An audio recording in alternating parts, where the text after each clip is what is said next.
The statement coming out of the U.S.-ASEAN summit is much like statements that have come out of ASEAN meetings previously over the years. The important message to the United States from the 10 ASEAN countries doesn't really happen in the official statements or speeches that are given, but rather happens in the private conversations and the whispers on the margins of the meetings. And what the president heard undoubtedly during those private conversations is a message of support for the United States and our continued role in the region, but also a message of concern. ASEAN leaders worry that the protracted conflict in the Middle East, economic challenges in the United States, and political gridlock in Washington, D.C. somehow leaves the United States less able to fulfill its role as a counterweight to an increasingly assertive China. Yep, but a lot of the focus on this last day of the ASEAN summit was on China and the South China Sea and the territorial dispute that's happening right now, with many of the ASEAN member nations being part of the dispute. But given Cambodia's relationship with China, I mean, obviously it would be very difficult to find a strong consensus when it comes to a statement on China.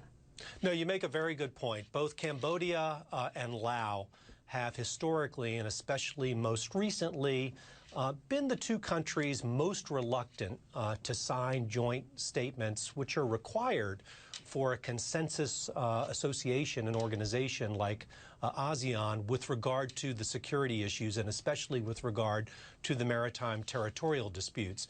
So there was some progress in California, undoubtedly.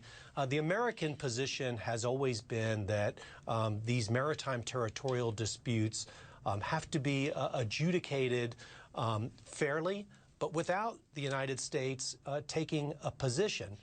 And what the principle underlying that adjudication must be are the principles contained in the United Nations Convention on the Law of the Sea.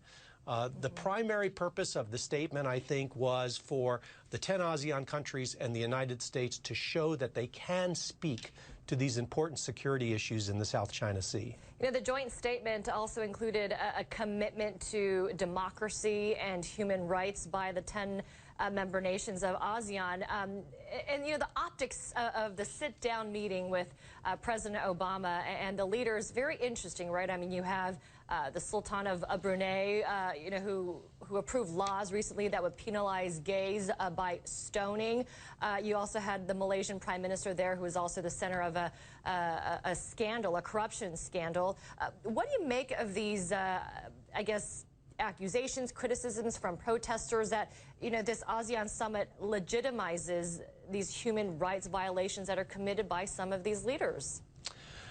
Well, I don't agree. I think by meeting with the ASEAN leaders in this historic summit in the United States, the president and the administration hasn't legitimized any of the human rights violations or anti-democratic sentiments that might exist in some of the countries, but rather the contrary. What the United States is doing is showing a willingness to engage in the region while continuing to prioritize not just the security issues, which oftentimes have had a front and center stage, and not just the economic issues, which are very critical, especially in this last year for President Obama, but also the human rights and democracy issues. So it's the conversation that I think the president and the United States finds to be constructive, better than somehow shunning countries because for some reason there are practices or facts that make us unhappy or uncomfortable.